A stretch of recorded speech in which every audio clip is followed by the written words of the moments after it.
Long before the sky was measured and calculated, it was simply watched. Storms gathered without warning, clouds rose higher than anything on the ground could reach, thunder rolled across the land like something alive. Lightning tore open the sky, not once but over and over, as if something immense passed through the clouds. When early people looked up, they didn't see randomness, they saw movement. They saw power. Something vast ruled the space above them. It did not stalk the forests, it did not leave tracks in the dirt. It belonged to the air, and the sky answered back. Fear followed, but so did awe. Because whatever this was, it was not small, and it was not indifferent.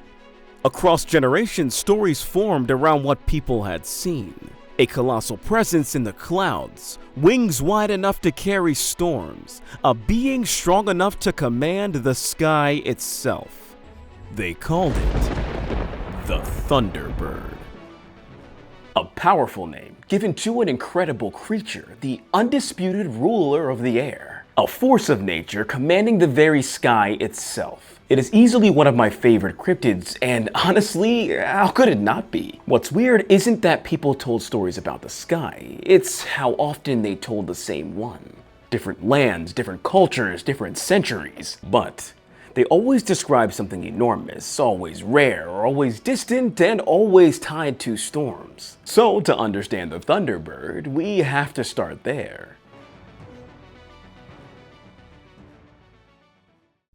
After the storms passed, the stories remained. Across North America, cultures separated by vast distances spoke of something enormous that lived above the world, a presence tied to thunder, lightning, and the movement of the sky itself. The Thunderbird was not described as something that wandered the land. It was something rarely seen, often at a distance, almost always when the sky was already unsettled. Its 14 to 30-foot wings were said to carry thunder. Lightning followed in its wake. Storms did not accompany it. Instead, they responded to it.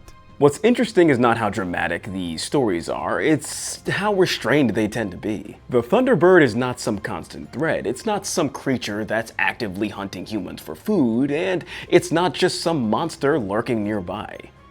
In some traditions, it is a guardian. In others, an enforcer of balance, and in many, simply a force neither good nor evil, but powerful enough to demand respect. The emphasis is rarely solely on its anatomy and almost always on presence. People did not claim to see it often, but when they did, it was never forgotten. Among plains cultures, the Thunderbird is tied directly to massive storm systems rolling across the open land, vast skies where weather can be seen approaching for hours. Here it is described as colossal, dominant, its wings producing thunder itself. In the Pacific Northwest, where mountains and dense forests define the landscape, the Thunderbird takes on a more defined role, as a powerful sky being, one that interacts with lightning and other forces of nature. In Great Lake traditions, it is often positioned as a protector, an opposing force to dangerous beings associated with water and chaos. Different roles, different landscapes, but still the same core traits remain. Enormous, rare, tied to storms, and above human reach. That level of consistency does not come from casual invention. Instead, it's from repeated experiences described in the only way people knew how. What's often overlooked is that accounts of something enormous in the sky didn't just live in stories. At certain moments, people claim that they were witnessing it directly, and in few cases, those moments were written down. In the early 20th century, storms rolling in from Lake Superior were sometimes accompanied by something far stranger. Ojibwe communities living along the shoreline described rare encounters with something enormous moving through the clouds. These moments were recorded between 1905 and 1910 by Smithsonian ethnographer Francis Densmore. Witnesses spoke of watching the lake darken as storms gathered, wind rising off the water and thunder beginning to roll. And then, during those moments, something would appear above the storm. Not close, not clearly defined, a massive shape moving through the cloud and lightning, large enough to command attention, brief enough to resist description. The people did not describe colors or feathers. They described sound, wind, shadow. The encounter lasted moments and then it was gone. Decades earlier, on the open plains of what is now South Dakota, similar moments were described in a very different landscape.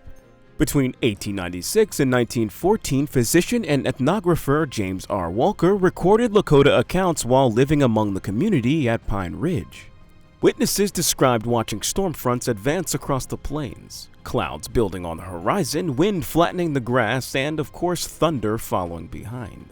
Ahead of those storms, some reported seeing enormous birds moving high above the land, not circling, not hunting, but gliding. Large enough to cast shadows across the open ground, distant enough that the size was hard to judge, but impossible to ignore. Like the Great Lake accounts, these encounters were rare. People did not claim to see them often, they claimed to remember seeing them once. By the mid-20th century, similar moments began appearing in the written record.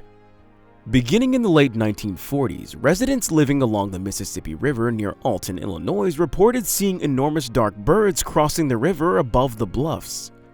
These reports appeared sporadically in local newspapers over the following decades. Witnesses described standing near the river, sometimes fishing, sometimes driving, and sometimes simply watching the sky, when a massive shape would pass overhead. The bird itself never came close. It moved high above the water, wings extended, gliding rather than flapping. People described shadows sliding across the river's surface, shapes that felt too broad and too slow to belong to anything familiar. The encounters always only lasted seconds. There were no attacks to be reported, no landings, and no pursuits. Just something large moving through the sky and then disappearing beyond the clouds. Years later, handfuls of distant photographs and video clips would surface from time to time. Unfortunately though, they were never the clearest and always far away and very difficult to scale with certainty. But they showed the same thing witnesses had always struggled to describe. Something moving high above the world, seen briefly and gone before it could be understood. Now, and only now, it's fair to ask the harder questions. And not so much that people were lying, and more like how reliable the sky is as a witness. Thing is, on the ground, scale is anchored. In the air, those anchors vanish. Without reference points, distance collapses, shadows stretch, and movement slows. In alleged footage tied to the Thunderbird sightings, the same patterns appear again and again. Silhouettes against cloud, uncertain altitude, and very few stable points of comparison. And storms. Storms complicate everything. Sound bends, light fractures, depth becomes layered and unstable. Skeptics state that a bird flying high above a storm can appear impossibly large, not because it's extraordinary, but because the environment itself is distorting perception. And that's not it. There is another issue skeptics raise that can't be ignored. If a truly massive bird existed today, we would expect to see more sightings and more evidence in general, because large animals leave patterns. Thunderbird reports do not. Instead, they remain rare, unrepeatable, and unresolved. Now, that doesn't mean something unusual wasn't seen. What it does mean is that whatever people experience does not behave like a stable population of enormous animals. And that distinction matters. But here's the thing, none of that removes the awe. Because the skeptic's lens doesn't shrink the legend. It just reminds us how hard the sky is to measure from the ground. However, there is a small detail worth mentioning here.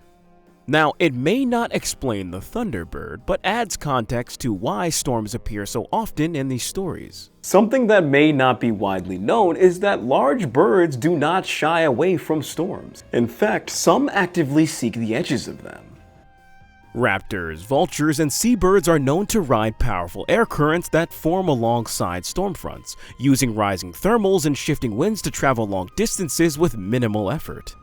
From the ground, this could look strange. A bird may appear to glide without flapping, to hang in the air longer than expected, and to move with the storm rather than away from it. It's not hard to imagine how, centuries ago or even today, watching something large move effortlessly along the edge of a gathering storm would look almost supernatural. Not fleeing the weather, not caught in it, but instead using it. Whatever the Thunderbird truly is, the idea of giant birds moving with storms instead of away from them is not an invention from nothing. The sky has always allowed that. Before we press on, it's worth understanding something critical. The Earth has already produced birds large enough to redefine what possible looks like in the sky. And not in some distant, abstract past, but relatively recently. In what is now Argentina, a bird known as Argentavis magnificens lived just 6 million years ago. And get this, its wingspan stretched over 20 feet. Sheesh. It didn't flap constantly like modern birds, it soared. Using thermal air currents, Argentavis could stay aloft for hours, covering vast distances with minimal effort. From the ground, it would have appeared absolutely enormous, slow-moving, and almost unreal. In New Zealand, humans lived alongside something even more unsettling. The Haast eagle. The largest known eagle to ever have existed, hunted prey many times its own weight. It was powerful enough to take down animals as large as deer. Early Maori oral traditions described massive birds that descended from the sky with terrifying force, stories that were once dismissed as myth. Until the bones were found, that is. And then there were the Pelagornis seabirds, rivaling small planes with wingspans up to 24 feet, gliding effortlessly above ancient oceans. They didn't rule the land, they ruled the air. These animals were not evolutionary mistakes, they were extremely successful. Well, until extinction. They existed because the sky allows for size in ways that the ground does not. Lift reduces weight, thermals reward patience, and distance erases scale.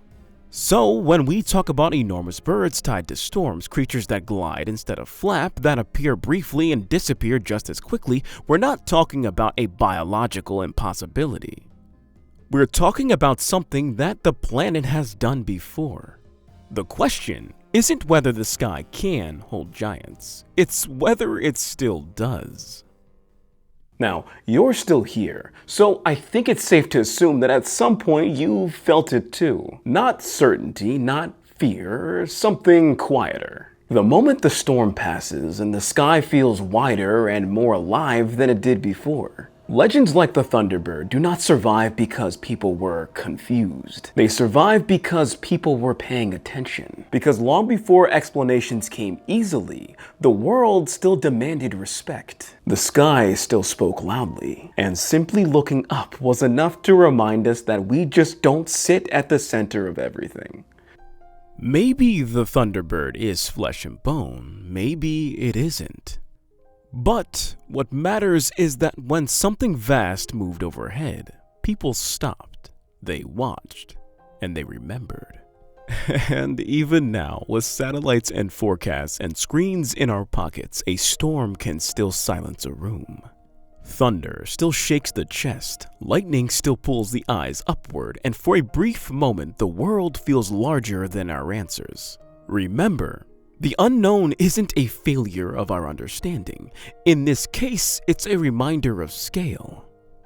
A reminder that we are small, but not insignificant, curious, but not in control. And maybe, just maybe, that's the real inheritance of the Thunderbird. Not proof, not belief, but the quiet instinct to look up and feel wonder before explanation rushes in. I'm Josiah with Paranormish, and allow me to thank you. To thank you for standing under the sky with me today and choosing to look up. Stay curious.